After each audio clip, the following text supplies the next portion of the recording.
Om Swastiastu.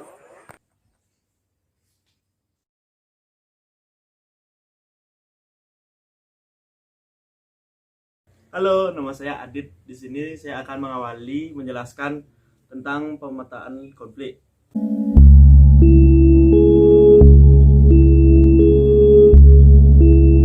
Konflik merupakan perbedaan atau pertentangan antara individu atau kelompok sosial yang dapat diselesaikan melalui kompromi antar pihak yang terlibat atau meminta bantuan pihak lain dalam upaya menyelesaikan konflik. Diperlukan pemetaan konflik. Pemetaan konflik adalah teknik yang digunakan untuk membantu menganalisis dan memecahkan konflik dengan mempertimbangkan unsur konflik.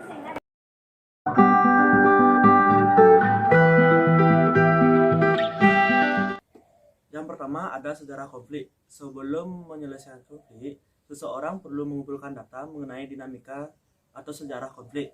Dinamika konflik dapat diartikan sebagai gerak dinamis suatu konflik yang terjadi dalam masyarakat. Terdapat 4 tahapan dinamika konflik menurut Fisher. Yang pertama ada pra-konflik. Adalah tahap sebelum terjadi konflik terbuka. Dinamika konflik masih bersifat tersembunyi atau laten. Contohnya,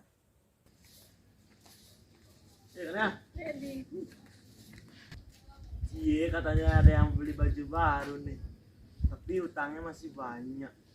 Masa bayar? Hah? Siapa yang nyindir? Kayak ngerasa. Kamu sekian? Apa gitu? Konfrontasi adalah tahap konflik mulai terbuka. Muncul ketegangan berupa perilaku konfrontatif. Contohnya,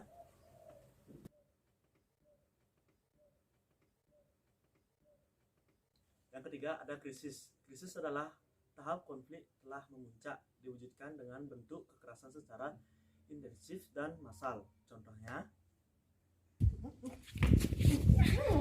yang keempat ada pasca konflik. Pasca konflik adalah tahap konflik mulai mereda sebab konflik sudah diselesaikan dengan mengakhiri ketegangan antar pihak. Contohnya,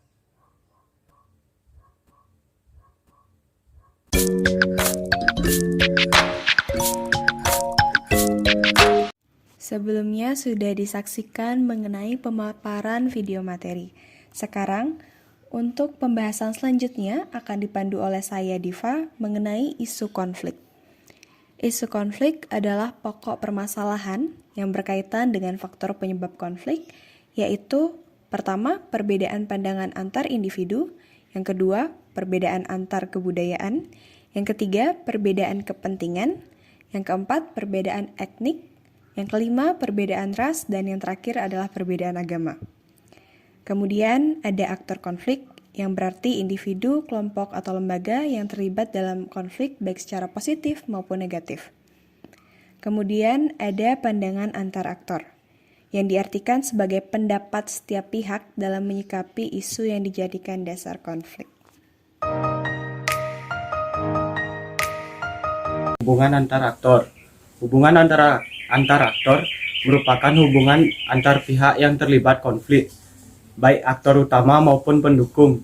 Hubungan antar aktor dibedakan menjadi hubungan bersifat konflik. 1. Hubungan konflik utama, yaitu Hubungan antar aktor yang terlibat dalam konflik utama. 2. Hubungan konflik kecil, yaitu Hubungan antar aktor yang terlibat dalam konflik kecil selain konflik utama. 3. Hubungan aliansi yang retak, yaitu Menunjukkan keretakan hubungan. hubungan bersifat non-konflik. 1. Hubungan biasa, yaitu Hubungan antar aktor yang tidak memiliki dampak dan kepentingan. 2. Hubungan kuat, yaitu Hubungan antar aktor menguntungkan, 3. tetapi memiliki kepentingan jangka pendek. 3. Hubungan aliansi, yaitu Antar aktor yang menguntungkan dan memiliki kepentingan jangka panjang.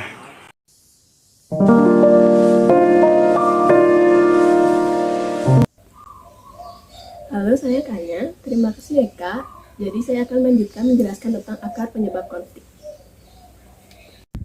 Akar penyebab konflik. Berbagai studi tentang konflik menyimpulkan secara umum konflik cenderung berakar pada 3 dimensi masalah berikut. Yang pertama, dimensi psikologis, yakni dimensi yang berkaitan dengan mental seseorang, mencakup egoisme, eksklusivisme, prasangka negatif pada orang lain, dan emosi. Yang kedua, dimensi pengetahuan, yakni dimensi yang berkaitan dengan wawasan seseorang, mencakup. Wawasan yang sempit dan dangkal tentang suatu perkara. Yang ketiga, ada dimensi sosiologis, yakni dimensi yang berkaitan dengan kehidupan sosial seseorang, mencakup. Sosial, polarisasi sosial, kebutuhan dasar yang tidak terpenuhi, identitas yang terancam, ketidakadilan sosial, dan kesalahpahaman budaya. Hai semuanya, kenalin aku Dayu. Jadi sebelumnya terima kasih buat Kanya. Jadi sekarang aku izin jelasin tentang apa sih tujuan dari analisis konflik. Jadi tujuan analisis konflik yang pertama adalah mengidentifikasikan semua kelompok yang terlibat dalam konflik. Dalam pemetaan konflik diperlukan adanya identifikasi yang jelas terkait kelompok yang terlibat dalam konflik tersebut. Yang kedua, memahami pandangan dan hubungan tiap pihak yang terlibat konflik, sehingga dapat menyelesaikan konflik dengan mengambil jalan tengah yang tepat. Yang ketiga, ada mengidentifikasikan faktor yang mempengaruhi terjadinya konflik. Mengidentifikasikan faktor terjadinya konflik serta harus memahaminya dengan jelas. Contoh nyata, peran serta keterlibatan pemangku kepentingan dalam pemecahan konflik. Upaya pemerintah dalam menangani konflik antar suku di Kutai Timur. Yang pertama, penyebab konflik. Karena adanya permasalahan sosial, permasalahan ekonomi, dan perbedaan pemahaman terkait kebudayaan yang ada. Yang kedua, peran pemangku kepentingan diawali dengan proses arbitrase, namun tidak memperoleh hasil sehingga dilanjutkan dengan metode mediasi. Mediasi dilakukan dengan memanggil beberapa mediator seperti pihak pemerintah dan beberapa forum daerah yang ada di daerah tersebut. Halo semuanya, kenalin saya Daivi. Terima kasih sebelumnya kepada Dayu. Jadi di sini saya akan melanjutkan menjelaskan mengenai manfaat penyelesaian konflik. Manfaat penyelesaian konflik. Yang pertama, penyelesaian konflik memacu kreativitas dan inovasi di masa depan. Hal ini dapat terjadi karena adanya perbedaan pendapat dan juga cara pandang akan memicu percikan ide-ide segar yang bervariasi. Yang kedua, penyelesaian konflik yang baik dapat memperbaiki hambatan komunikasi. Hal ini dapat terjadi apabila kedepannya semakin sering berhadapan dengan konflik, maka semakin besar pula kesempatan kita untuk mempelajari teknik dari komunikasi itu sendiri dan dapat memoles kembali kemampuan dalam berkomunikasi. Yang ketiga, penyelesaian konflik dapat mendorong tim untuk berkolaborasi.